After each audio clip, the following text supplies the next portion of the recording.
हाँ जी, तो हमने इस ग्राफ की इक्वेशन लिख दी y is equal to 2x plus c, ठीक है, तो 2x प्लस 5। अब मान लो, एक minute, I am not reading your questions अभी अभी अभी के लिए, पहले इसको टॉपिक को पूरा कर ले, उसके बाद अगर कोई क्वेश्चन होता है you can ask. I hope आपके क्वेश्चंस ऑटोमेटिकली आंसर हो जाएंगे जब इसके डिफरेंट डिफरेंट ग्राफ्स करेंगे।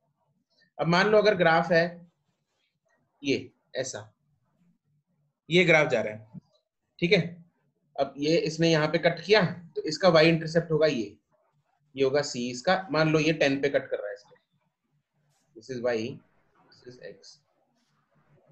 इसकी जो स्लोप है, स्लोप जो है इसकी वो नेगेटिव होगी पॉजिटिव होगी? नेगेटिव। नेगेटिव। नेगेटिव। हाँ, तो मान लो इसकी स्लोप है -3, कुछ भी ले लेते हैं, सपोज इसकी स्लोप है -3, तो इसकी इक्वेशन मेरे पास क्या बन जाएगी? इसकी इक्वेशन बन जाएगी y is equal to -3x plus 10। ठीक है, ये बन गई y is equal to 2x plus 5। अब लेट्स से ग्राफ है ऐसा कुछ, ये ग्राफ जा रहा है y x, ये ओरिजिन है। अब इसकी स्लोप जो है वो पॉजिटिव है नेगेटिव है? पॉजिटिव। पॉजिटिव। मान लो वो स्लोप है, मान लो +1 है स्लोप, लेट्स से, ठीक है, ठीक है, तो +1 इसकी स्लोप हो गई। और ये जो y इंटरसेप्ट है c, ये नेगेटिव होगा पॉजिटिव होगा? नेगेटिव। मान लो इसने कट कर दिया -4 पे, तो इस ग्राफ की इक्वेशन क्या बन जाएगी? y is equal to 1x -4, जैसा हम लिख सकते हैं, ठीक है। अगर ग्राफ ये है, ओरिजिन से जा रहा है, इसकी स्लोप ऑब्वियसली पॉजिटिव है, मान लो स्लोप है 0.5, इसका y इंटरसेप्ट कितना है? 0। यहाँ पे c की वैल्यू होगी 0, क्योंकि y इंटरसेप्ट है ही नहीं, y को कट कर रहा है, कहाँ पे कर रहा है? 0 पे ही कर रहा है, इसलिए y इंटरसेप्ट हो जाएगा 0। इसकी इक्वेशन हो जाएगी y is equal to 0.5x, 0.5x, y is equal to x, इसकी इक्वेशन हो जाएगी, ठीक है। तो ऐसे हम इक्वेशन, अगर मेरे को इक्वेशन दे रखी है तो मैं जज कर सकता हूँ, मैं ग्राफ बना सकता हूँ उसका, इसका ग्राफ कैसा होगा, मैं इक्वेशन को देख के बता सकता हूँ स्लोप है पॉजिटिव होगी नेगेटिव होगी, उसका y इंटरसेप्ट क्या होगा, ठीक है। तो ये आपको एक आइडिया दे देगा कि स्ट्रेट लाइन की इक्वेशन कैसी होती है और स्ट्रेट लाइन की इक्वेशन को देख के हम ग्राफ कैसे बना सकते हैं, ठीक है। चलो, ये तो होती है स्ट्रेट लाइन के बारे में इंफॉर्मेशन। चिपका लिया सब? Yes sir. Sir 1 minute please wait करिए।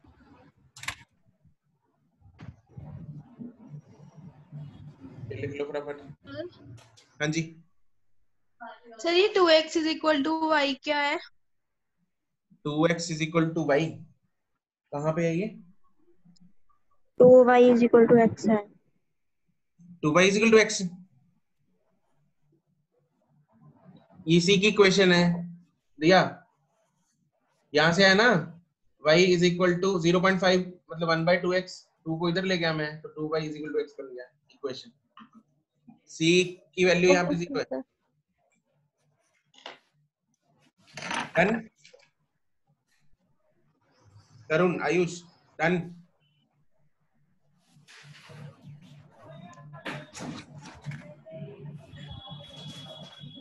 Yes sir, done.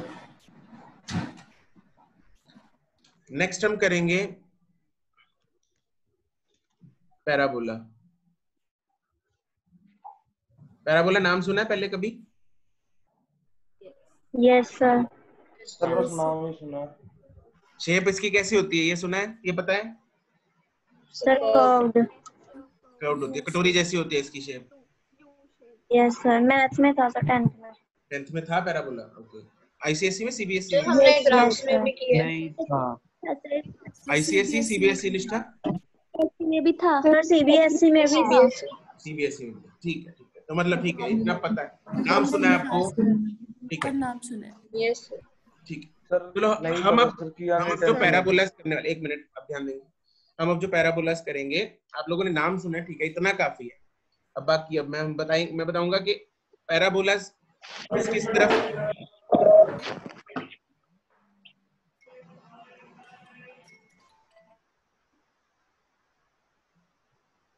हाँ जी ये ग्राफ का मुंह किस किस तरफ हो सकता है, मतलब कटोरी जो है वो किस तरफ कैसे बड़ी हो सकती है, ठीक है। तो इसके अलग अलग केसेस करेंगे। इसका पहला, अगर मेरे पास इक्वेशन है y is equal to X square, इसकी पहली बात, इक्वेशन कैसी होती है, लीनियर इक्वेशन नहीं है, इसकी इक्वेशन लीनियर नहीं है। लीनियर का मतलब होता है, लीनियर का मतलब होता है y और x दोनों की पावर 1 होनी चाहिए। यहाँ पे भी 1 पावर है, यहाँ पे भी 1 पावर है, राइट। इसकी जो इक्वेशन है वो लीनियर नहीं, क्वाड्रेटिक होगी। बिल्कुल, इसकी क्वाड्रेटिक इक्वेशन होती है। तो सिंपलेस्ट फॉर्म्स करेंगे जिनकी आपको जरूरत है। तो अगर मेरे पास y is directly proportional to x square है, या y is equal to x square लिख लिया, या y is equal to 5x square लिख लिया, कुछ भी, तो y डायरेक्टली प्रोपोर्शनल टू अगर x स्क्वायर है, राइट, तो इसका जो ग्राफ है, इसकी कटोरी कैसी बनेगी, इसका ग्राफ मेरे पास कैसा बनेगा, ये मेरे पास अगर y एक्सिस है, this is y axis, this is x axis, तो इसका ग्राफ कैसा बनेगा, कटोरी किधर को देखेगी, ऊपर को, राइट, नीचे या लेफ्ट, ऊपर ऊपर की तरफ। ऊपर जो हॉरिजॉन्टल टू वर्टिकल जाएगी। इसका, हाँ, इसका जो ग्राफ होगा वो ऐसा होगा, इधर भी बना सकते हैं, दोनों तरफ ये होगा, this is y axis, this is x axis. इसको याद कैसे रखना है, देखो अब दूसरी, मैं पहले दूसरा बना देता हूँ, फिर दोनों को बताता हूँ मैं याद कैसे रखना है। अब मेरे पास अगर y square is equal to x है, ये भी पैराबोला होगा, y square is equal to x भी पैराबोला होगा, लेकिन इसकी जो कटोरी है वो किधर होगा, ये कटोरी किधर को देखेगी, सर फर्स्ट और फोर्थ क्वाड्रेंट में होगी। ये राइट ऐसे देखेगी, y और x। अब बच्चे इसमें बहुत बार कंफ्यूज होते हैं कि इसका ग्राफ ऐसा है या इसका ग्राफ ऐसा है, मतलब y equal to X square का ग्राफ ऐसा होगा या ऐसा होगा, ये कंफ्यूज हो जाते हैं। जेन्युइन भी है कंफ्यूज होना, लेकिन इसको याद रखने का दो तरीके देखेंगे हम, एक टेक्निकल तरीका और एक याद करने वाला तरीका, मान लो जैसे मर्जी, है ना। तो टेक्निकली पहले बताता हूँ कि हम इसका ग्राफ ऐसा क्यों बना। मुझे एक बात बताओ, सोच के बताना मुझे एक बात, y is equal to X square है जब, तो इन दोनों में से y या x में से कौन कभी भी नेगेटिव नहीं हो सकता, y या x कभी नेगेटिव नहीं हो सकता, y एक्स नहीं हो सकता, क्योंकि स्क्वायर है ना। सर x सर y नहीं होगा क्योंकि वो इक्वल्स टू x स्क्वायर है, सर y नहीं होगा नेगेटिव, y नहीं हो सकता सर। भाई चलो मैं बताता हूँ, ठीक है। कुछ बच्चे मेरे पास टाइप करके, किसी का आंसर आ रहा है y, किसी का आंसर आ रहा है x, तो आंसर है इसका y, आंसर है इसका y नेगेटिव नहीं हो सकता। y क्यों नहीं नेगेटिव हो सकता, क्योंकि भाई x को तो नेगेटिव क्यों नहीं, मैं डाल दूं -2, कौन रोकेगा मेरे को, मैं -2 डाल देता हूँ x, लेकिन x के छत पे 2 बैठा है तो वो -2 का स्क्वायर करके +4 कर देगा। -2 का स्क्वायर क्या होता है, +4, और +4 वैल्यू किसकी आई है, y की, y की, +2 जो वैल्यू है वो किसकी आई है, y की, ठीक है। तो अभी मैं म्यूट कर रहा हूँ सबको, अभी सुनेंगे इधर, -2 मैं x को डाल सकता हूँ, -1 डाल सकता हूँ, -5 डाल सकता हूँ, कुछ भी कर सकता हूँ, लेकिन +5 भी डाल सकता हूँ, +2 भी डाल सकता हूँ x की वैल्यू, बट स्क्वायर होने के कारण -2 का स्क्वायर हो जाएगा 4, और वो 4 किसकी वैल्यू है, वो y की वैल्यू है, किसकी वैल्यू है, y की वैल्यू है। तो y कभी भी नेगेटिव नहीं हो सकता, तो y अगर नेगेटिव नहीं हो सकता तो ग्राफ नीचे नहीं जा सकता। नीचे क्या है, नेगेटिव y है, नीचे ग्राफ नहीं जाएगा क्योंकि y नेगेटिव नहीं हो सकता, ठीक है। चमक गया ये चीज, बिल्कुल क्लियर है। ऐसे ही इसमें देखेंगे, इसमें कौन कभी भी नेगेटिव नहीं हो सकता, सर x x। इसमें x कभी भी नेगेटिव नहीं हो सकता, क्यों, क्योंकि x जो है वो y का स्क्वायर है। अगर मैंने y की वैल्यू -1 डाल दी तो -1 का स्क्वायर हो जाएगा +1, तो x की वैल्यू प्लस में आएगी, 2 डालूंगा तो -2 का स्क्वायर हो जाएगा +4, तो x की वैल्यू +4 आ जाएगी। तो x कभी भी माइनस वाली साइड नहीं जा सकता, तो इसकी कटोरी ऐसी बन जाएगी। समझ गए? चमक गया बिल्कुल, ठीक है। Yes, sir. ओके, Yes, तो sir. इसको एक तो ये तो हो गया बिल्कुल टेक्निकल तरीका। इसमें हम लिख लेंगे y नेगेटिव नहीं हो सकता, इसमें x नेगेटिव नहीं हो सकता। ये तो है बिल्कुल इसका टेक्निकल तरीका। एक याद करने का एक और तरीका ये भी है। इसमें y और x में किसकी पावर ज्यादा है? X की। x की पावर ज्यादा है, ठीक है। Yes, sir. तो x की अगर पावर ज्यादा है तो इस ग्राफ को धक्का मार सकता है वो। मेरे पास यहाँ पे स्ट्रेट लाइन पड़ी थी, उसने ग्राफ को ऐसे धक्का मार के ऊपर को कर दिया। ये मतलब this is just a fun way to remember, इसमें कुछ टेक्निकल नहीं है। तो इसने क्या किया, इसको धक्का मार के ऊपर को कर्व कर दिया, ठीक है। जिसको टेक्निकल तरीका भी याद ना रहे तो ऐसे याद कर लो। इसमें किसकी पावर ज्यादा है? y की। Y. Y तो की। y ज्यादा ताकतवर Y हुआ, ने मार दिया धक्का। तो y ने धक्का मार दिया, ठीक है। तो ग्राफ उधर को मुड़ गया। x बेचारा धक्का नहीं मार पाया, इधर y नहीं धक्का मार पाया। जिसकी पावर ज्यादा, वो ज्यादा ताकतवर, उसने ग्राफ को ज्यादा धक्का मार दिया। तो ये भी तरीका है याद रखने का, ठीक है। अब तीसरा केस इसका है, अगर y is equal to -x² है, ये बिल्कुल उल्टा हो जाएगा। इसकी कटोरी किधर को बनेगी? नीचे। सर नीचे को तो third and fourth quadrant. Third and fourth quadrant. Third and fourth quadrant में बनेगी। यस, इसकी बनेगी थर्ड एंड फोर्थ क्वाड्रेंट में, क्योंकि यहाँ पे पहले फोटो बना लेते हैं। इसका कटोरी यहाँ पे बनेगी। क्यों बनेगी? क्योंकि टेक्निकल तरीका देखेंगे, y is equal to negative of x² है, तो यहाँ पे y जो है वो कभी भी पॉजिटिव नहीं हो सकता। x की वैल्यू +1 डाली तो 1 का स्क्वायर 1 इंटू माइनस, तो -1 हो गया, तो y माइनस आ गया। y की वैल्यू x की वैल्यू -1 डाली तो -1 का square +1, and +1 into minus is minus. तो y जो मर्जी कुछ कर लो हमेशा नेगेटिव आएगा, y हमेशा नेगेटिव आएगा। तो इसलिए y पॉजिटिव में नहीं हो सकता। कटोरी उल्टी हो गई। ये चमका, टेक्निकल तरीका Yes, sir. चमका, बिल्कुल ठीक है। ऐसे Yes, ही sir. अगर मेरे पास y² is equal to -x है, तो इसका ग्राफ किधर होगा? ऐसे, So second and third quadrant. Second and third quadrant में होगा सर। यस, बिल्कुल सेम रीजन। y की वैल्यू जो मर्जी डाल रो, ये वाली टर्म पॉजिटिव आएगी, लेकिन इस माइनस के कारण जब माइनस इधर मल्टीप्लाई हो जाएगा जाके, तो x की वैल्यू नेगेटिव हो जाएगी। तो x कभी भी पॉजिटिव नहीं हो सकता इस माइनस के कारण, ठीक है। y की वैल्यू अगर मैंने 2 डाली तो 4, माइनस के कारण -4 आ गया x। y की वैल्यू -2 डाली तो 4, माइनस के कारण फिर -4 आ गया। तो इसलिए x होगा हमेशा नेगेटिव। तो यहाँ पे हम लिख लेंगे y पॉजिटिव नहीं हो सकता, और यहाँ पे x पॉजिटिव नहीं हो सकता।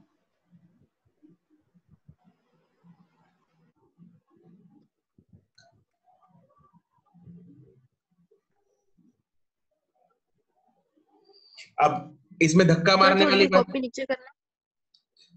करता हूँ एक सेकंड। इसमें धक्का मारने अगर वाली बात है, अगर वही सेम तरीका, इसमें पावर किसकी ज्यादा है? x की। तो मारेगा धक्का तो x ही मारेगा, पावर किसकी ज्यादा है? x की। लेकिन ये नेगेटिव पावर है, क्या है? नेगेटिव है, गुंडा है ये। इसने नीचे को धक्का मार दिया, उल्टी साइड में धक्का मारा, उल्टा काम करना है इसको, ऊपर नहीं मारना, नीचे को मार दिया। इसमें y की पावर ज्यादा है तो y ही धक्का मारेगा, लेकिन माइनस में, उल्टी साइड मार दिया धक्का, ठीक है। तो दोनों तरीके आप लोग याद कर लो, दोनों में से कोई भी तरीका आपको हेल्प कर सकता है। ये लो, पहले 2 ग्राफ्स हैं, बना लो फटाफट।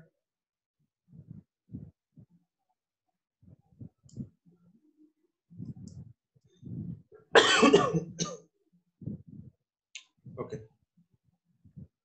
Graph number 3 and 4 done. आगे चले। Done, sir. Yes, sir. ठीक है,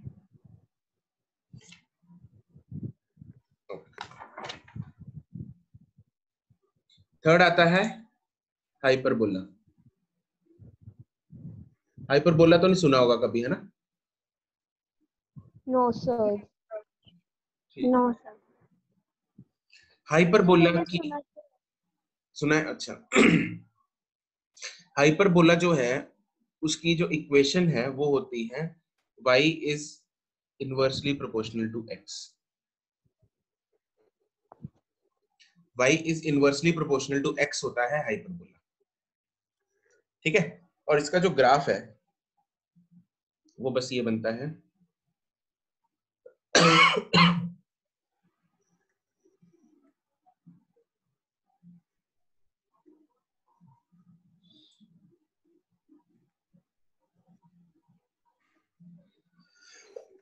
ये ग्राफ ना x को टच करना चाहिए, x को अप्रोच कर रहा है लेकिन टच नहीं करेगा। ऐसे ही इधर y को टच नहीं करेगा, y को अप्रोच करेगा इधर, ठीक है। तो ये ग्राफ ऐसा है बिल्कुल, ठीक है। इस जैसा मतलब एक ऐसे स्ट्रेट लाइन पड़ी थी, इस स्ट्रेट लाइन को इधर से मुक्का मारा, इधर से मुक्का मारा हमने, तो स्ट्रेट लाइन ऐसे कर्व्ड हो गई। तो ये है हाइपरबोला। Sir, हाँ जी, फिर इसमें और नेगेटिव डिक्रीजिंग स्लोप में क्या डिफरेंस है? इसमें और नेगेटिव डिक्रीजिंग स्लोप वही है, सेम है। सेम है ना? हाँ हाँ सेम है, नेगेटिव डिक्रीजिंग स्लोप ही है ये।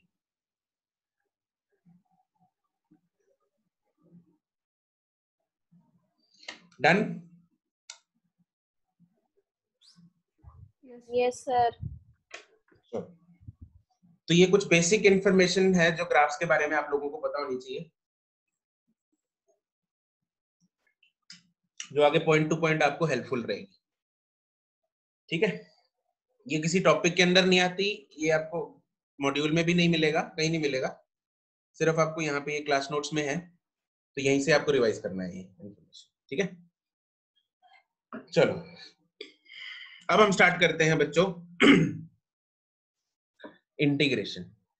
नेक्स्ट टॉपिक है इंटीग्रेशन।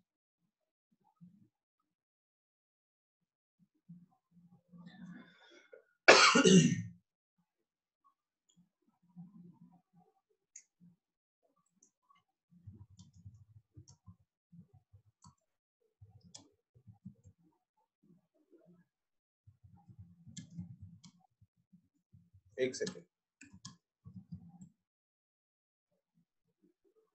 चलो। तो हमने डिफरेंशिएशन सीखा, डिफरेंशिएशन क्या होता है, राइट, उसके एप्लीकेशंस कर लिए। अब हम इंटीग्रेशन सीखेंगे, इंटीग्रेशन होता क्या है और उसकी एप्लीकेशंस करेंगे, right. This is the last topic of this chapter. उसके बाद कुछ डेरिवेशंस हैं इक्वेशंस ऑफ मोशन की, जो आप लोगों ने 9th में भी कर रखी है, लेकिन यहाँ पे हम डेरिवेशंस उस मेथड से भी करेंगे, ग्राफ वाले से, और साथ में इंटीग्रेशन वाले मेथड से भी करेंगे। मतलब कैलकुलस, इसको कैलकुलस बोलते हैं, जो डिफरेंशिएशन एंड इंटीग्रेशन है ना, इसको बोला जाता है कैलकुलस। इसके लिए कंबाइंड एक टर्म है कैलकुलस, राइट, डिफरेंशिएशन इंटीग्रेशन वाले चीजों में। अब इंटीग्रेशन क्या चीज है बच्चों? इंटीग्रेशन जो है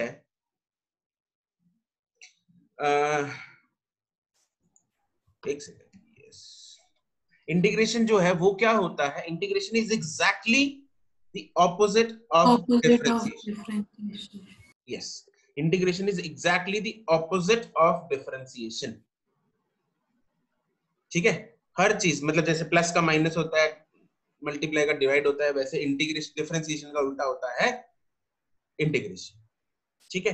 तो अगर मैं किसी फंक्शन की किसी फंक्शन की अगर मैं इंटीग्रेशन कर रहा हूं तो जो आंसर आएगा अगर मैं उसको डिफरेंशिएट कर दूं तो वापस वही आ जाएगा। ठीक है, अगर मैंने एक फंक्शन की सपोज मैंने a की इंटीग्रेशन करके b निकाला तो अगर मैं b को डिफरेंशिएट करूंगा तो वापस a आ जाएगा। तो इसलिए बिल्कुल उल्टा है, a को इंटीग्रेट करेंगे b आएगा, b को डिफरेंशिएट करेंगे a आएगा। ठीक है, तो उसके लिए कुछ हम फॉर्मूलाज करेंगे, लेकिन उस फॉर्मूला से पहले मैं आपको कुछ चीज बताता हूं कि इंटीग्रेशन एक्चुअली हमें देता क्या है। राइट, इंटीग्रेशन जो है वो हमें क्या करके देगा उसका। राइट, इंटीग्रेशन जो है वो हमें देता है फैमिली ऑफ कर्व्स। क्या देता है? कर्व की इक्वेशन दे देता है। जैसे इसको एग्जांपल के साथ ही समझेंगे हम सीधा। मान लो मेरे पास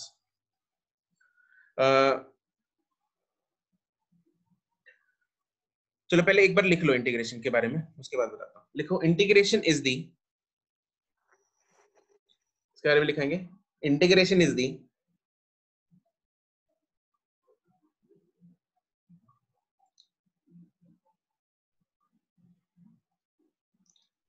reverse of differentiation.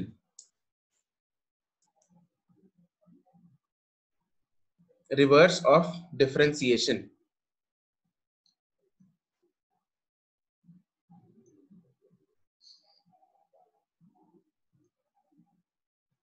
And it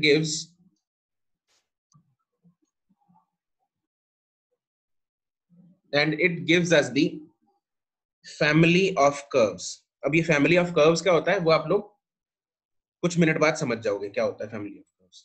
ठीक है, जैसे मैं एग्जांपल कराऊंगा, अभी के लिए लिख लो it gives us the family of curves. ठीक है, इसका जो सिंबल होता है, सिंबल लिख लेंगे पहले। सिंबल ऑफ इंटीग्रेशन होता है ये एक हुक की तरह है, जिसके नीचे भी एक हुक है, ऊपर की तरह हुक है। मतलब एक तार थी, उसको ऊपर से भी मोड़ दिया, नीचे से भी मोड़ दिया। ठीक है, या एलोंगेटेड एस टाइप्स है कुछ। तो Muskan, I said integration is the reverse of differentiation which gives us the family of curves.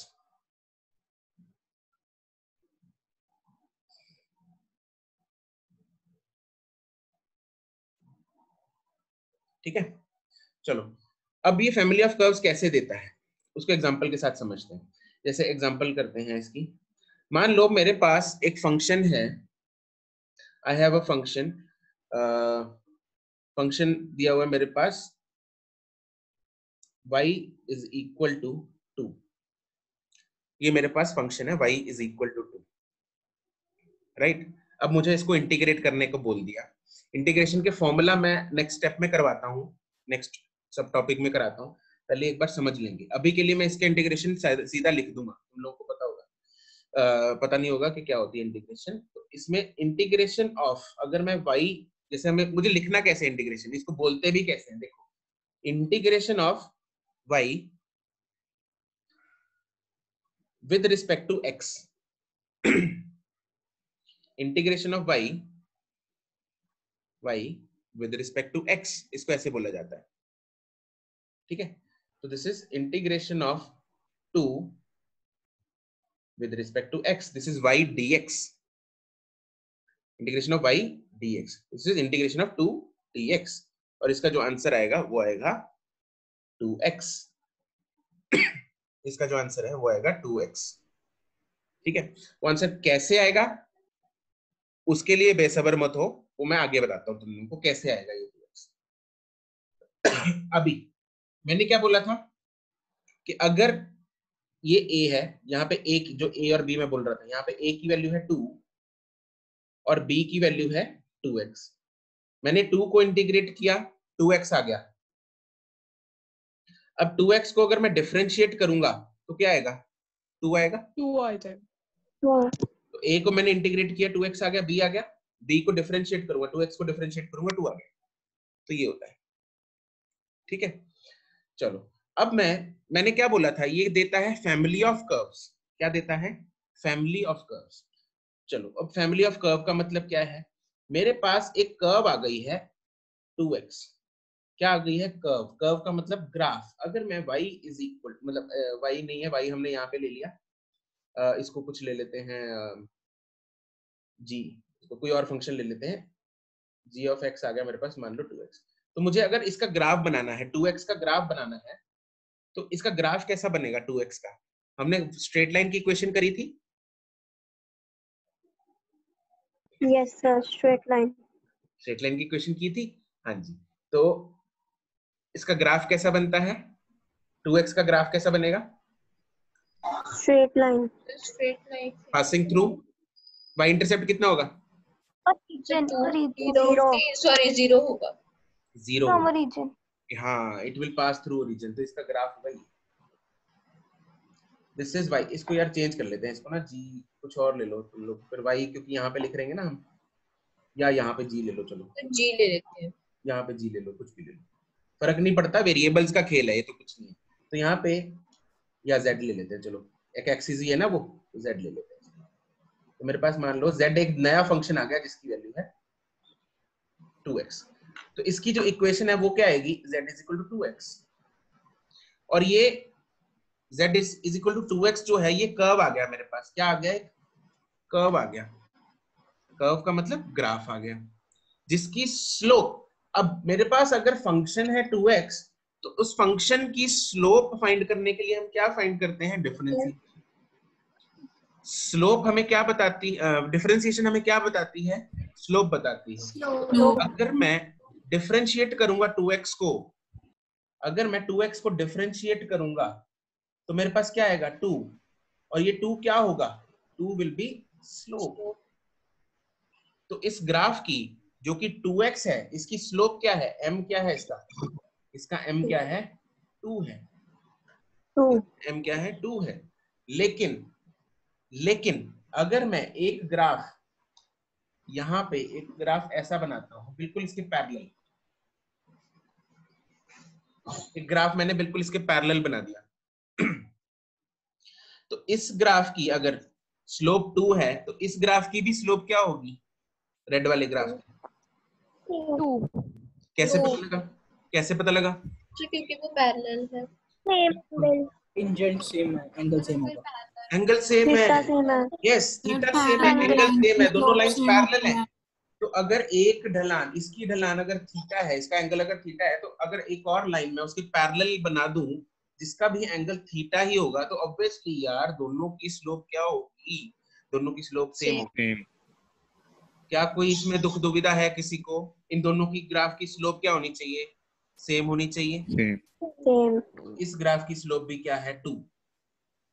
इसकी भी स्लोप कितनी है? 2 है। अगर मैं एक और यहाँ पे बना दूं जो कि y इंटरसेप्ट -2, -2 इसकी स्लोप कितनी होगी? +2 बिल्कुल। तो जितनी मर्जी यहाँ पे मैं पैरेलल लाइंस बनाता जाऊं, उन सब की स्लोप क्या होने वाली है? 2 ही होने वाली है। लेकिन क्या इन सब लाइंस की इक्वेशन y या z is equal to 2x है? नो क्योंकि सेम वैल्यू आ जाएगी। इंटरसेप्ट सेम नहीं है। इंटरसेप्ट सेम नहीं है। y is equal to mx plus c। तो इसमें से सेम कौन कौन है? ये सेम है, ये सेम है, ये सेम नहीं है। ये चेंज हो रहा है। ये क्या हो रहा है? चेंज हो रहा है। इसलिए सिर्फ इसकी इंटीग्रेशन सिर्फ 2x लिखना गलत बात है। तो मैं इसकी इंटीग्रेशन 2x की बजाय क्या लिखूंगा? It will be 2x plus c। अब 2x प्लस c में c कैन बी पॉजिटिव और नेगेटिव इंटीजर और नंबर, एनीथिंग इंटीजर नंबर कुछ भी हो सकता है। ये c पॉजिटिव भी हो सकता है, नेगेटिव भी हो सकता है, कुछ भी हो सकता है। अब ये जो c है, इसने ये सारी की सारी कर्व्स को कवर कर लिया। इसने सारी की सारी कर्व्स को कवर कर लिया। c की वैल्यू 1 डाल दूंगा, ये आ जाएगा। -1 डाल दूंगा, ये कर्व आ जाएगी। -2 डाल दूंगा, ये वाली कर्व आ जाएगी। -2.5 डाल दूंगा, ये वाली कर्व आ जाएगी। तो मेरे पास सारी की सारी कर्व्स आ गई। एंड इन सारी की सारी कर्व्स को बोला जाता है family of curves having same slope. This is the family of curves having same slope. ये एक ही फैमिली के कर्व्स हैं जिनका स्लोप क्या है, सेम है। तो इसलिए मुझे इंटीग्रेशन ने क्या दिया, एक family of curves the 2x plus C. ये चमक गया सबको? Yes, sir. Yes, Yes, sir. बिल्कुल Yes, sir. क्रिस्टल क्लियर या all clear? So crystal. Crystal clear. Crystal clear, बहुत ही बढ़िया। तो this is known as family of curves.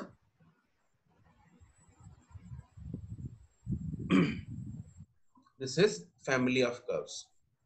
Sir जैसे सर हमने इसमें इंटीग्रेशन करते हुए सर बीच में हमने सर डिफरेंशिएशन भी की स्लोप निकालने के लिए, तो सर मतलब सर सर क्वेश्चन सर ऐसे ही आते हैं? और नहीं, क्वेश्चन कैसे आते हैं अभी उसकी टेंशन मत डाल। मैंने अभी फॉर्मूला भी नहीं बताया इंटीग्रेशन का क्या होता है। मैंने जस्ट इतना बताया कि इंटीग्रेशन हमें देता क्या है, ठीक है? उसकी टेंशन Yes, मत sir. कर। तुझसे ज्यादा टेंशन मेरे को है, क्वेश्चन सॉल्व कराना है तुझसे, उसकी टेंशन मत डालो तुम। मैं बताता नहीं हूँ। सर, मैं सर इस चीज में कंफ्यूजन थी भी, सुन सुन सुन, इंटीग्रेशन करते हुए उसके क्वेश्चन भूल जा आयुष, बीच में क्वेश्चन भूल जा। ठीक है सर, आपको बीच ठीक में है सर, इंटीग्रेशन के बीच में डिफरेंशिएशन नहीं करनी, नहीं करनी। वो ठीक है मैंने सर। कंसेप्ट बताया है, दोबारा उसको डिफरेंशिएट करके बताया है कि इसकी डिफरेंशिएशन वापस वही आ जाएगी 2x प्लस सी। अब मैं तुम लोगों ने बोला 2x की डिफरेंशिएशन 2 होती है, क्या 2x प्लस सी की भी डिफरेंशिएशन 2 होगी? यस सर, सर वो तो सी पे वेरी करें। yes sir. क्योंकि सी तो कांस्टेंट है, सी तो कांस्टेंट है, Yes, sir. ठीक है, zero होगी। सी की 0 ही हो जाएगी, 2x की बची 2, तो अपना डिफरेंशिएशन भी नहीं पंगा हुआ। तो इसलिए मेरे पास ये आंसर आ जाएगा। यस सर, चिपका लिया फटाफट, चिपका लिया सबने? Sir family of Yes, curves sir. हमें लाइंस को कहते हैं या इनकी इक्वेशन को कहते हैं? ये जो लाइंस है, ये जो इक्वेशन बनी ना, ये इक्वेशन इन्हीं लाइंस की है। तो चाहे इक्वेशन को बोल लो चाहे लाइंस बोल लो, एक ही बात है। They are not two different things. अगर हम इन लाइंस को सपोज करो नेम देते हैं ABCD, तो हम ये कह सकते हैं कि ABCD are family of curve. Yes, they are family of curves.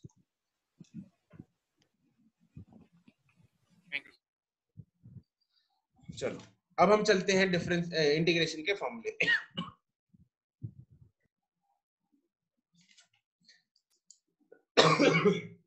Integration ना यहाँ पे इसके अंदर ब्रैकेट में लिख लो। अब हम जो इंटीग्रेशन कर रहे हैं ना, दैट इज इनडेफिनिट। ये जो हम इंटीग्रेशन कर रहे हैं, this is indefinite integration. Indefinite integration. जब हम डेफिनेट इंटीग्रेशन करेंगे ना, तब बताऊंगा कि इनडेफिनिट और डेफिनेट क्या होता है। फिलहाल के लिए जस्ट लिख लो कि इनडेफिनिट इंटीग्रेशन, ठीक है? अभी जरूरत नहीं है तुम लोगों को जानने की कि what is indefinite. Next class में हम करेंगे डेफिनेट इंटीग्रेशन, उसमें तुम लोगों को पता लग जाएगा कि डेफिनेट और इनडेफिनिट क्या होता है। ये हो गया, चिपका लिया? यस नो बोल दिया करो। कर लिया Yes, सर। sir. ठीक है, यस सर, अब हम करेंगे इनके फॉर्मूले। लवप्रीत चिपकाओ, जल्दी करो, जल्दी। अब हम इनके फॉर्मूले करेंगे। टॉपिक डाल लो।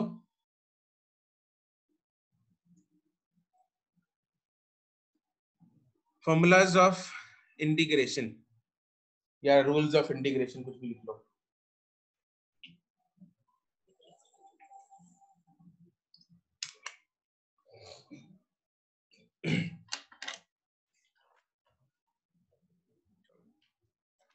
फर्स्ट है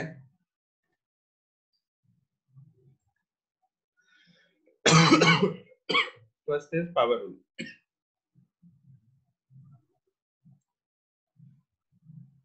यस अर्शिया, बिल्कुल सही है। First is power rule. तो पावर रूल क्या कहता है? इंटीग्रेशन ऑफ, इंटीग्रेशन, ये सिंबल है इंटीग्रेशन का, integration of x raise to power n dx। यहाँ पे y की वैल्यू है x raise to power n, तो मैं x raise to power n को इंटीग्रेट कर रहा हूँ विद रिस्पेक्ट टू x। तो उसकी जो इंटीग्रेशन आएगी वो आएगी x raise to power n plus 1 divided by by n plus 1 plus c। plus c. ये नहीं भूलना, ये भूलना नहीं। इसको चेक कर सकते हैं वापस डिफरेंशिएट करके। ठीक है, अगर मैं इसको चेक करता हूं तो अगर मैं डिफरेंशिएट करूंगा D D X of X raised पर N plus one divide by N plus one plus C को, तो क्या आएगा? सी की तो डिफरेंशिएशन जीरो ही हो जानी है, इसको लिखने की जरूरत ही नहीं। ये नीचे जो एन प्लस वन है ये कांस्टेंट है, बाहर निकलेगा। ऊपर वाला एन प्लस वन छत से नीचे उतरेगा into X raise to power N, X raised पर N, N plus one minus one तो बचेगा एन एक्स रेस्ट पर एन, ये उड़ेगा, क्या बच गया? एक्स रेस्ट पर एन। वही आ गया जिसकी इंटीग्रेशन शुरू की थी हमने, वही आ गया आप डिफरेंशिएट करके। ठीक है, तो आप लोग ऐसे चेक कर सकते हो अगर करना है, वैसे जरूरत नहीं पड़ती, but this is one way to check कि आपने इंटीग्रेशन सही की है या नहीं की।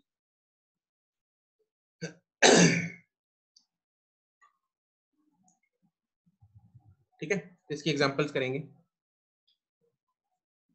Integration of x5 dx, second है integration of root x dx, third है integration of 1 by root x dx।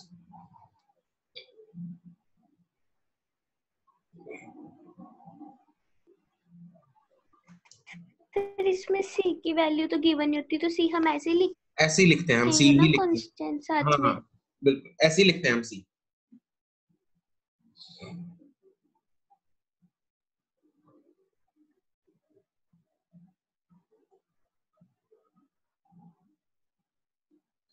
Paper में ध्यान रखना, ये जो टेस्ट है इसमें ध्यान रखना डिफरेंशिएशन और इंटीग्रेशन के फॉर्मूले मिक्स मत कर देना।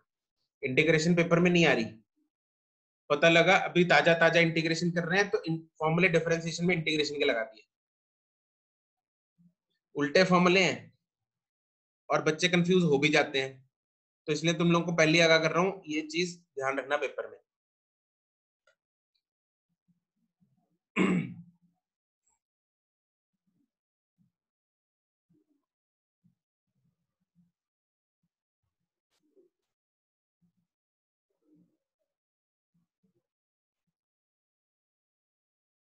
सर इसके आंसर भेजे तो जाएंगे नहीं, रहने दे फिर। हाँ नहीं नहीं भेजने की जरूरत नहीं है, मैं यहीं पे कर दूंगा। हो गया, सारे हो गए? Yes sir. Yes, sir. You have 30 more seconds, बाकी कर लो फटाफट।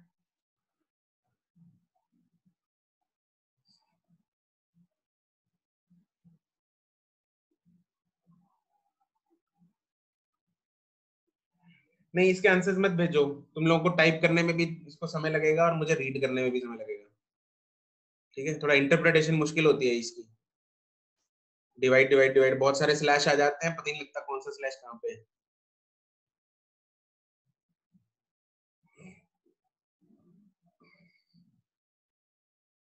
चलो इसको करेंगे। यहाँ पे n की वैल्यू क्या है? n है 5, n है 5, तो x raise to power n plus 1, x raise to power 5 plus 1 x raised to power 6 हाँ by 6 divided by 5 plus 1 plus c, that is x raise to power 6 divide by 6 plus c। ये answer आ जाएगा। ठीक होगा सबका ये तो, है ना? Yes, sir. Yes sir. ठीक है, उसके बाद इसको मैं लिख सकता हूँ x raise to power 1/2 1 by 2 dx, integration of x raise to power 1/2 dx। अब x raised to power 3 by 2 इसमें आएगा x raise to power 1/2 plus 1 divided by 1/2 plus 1 plus c।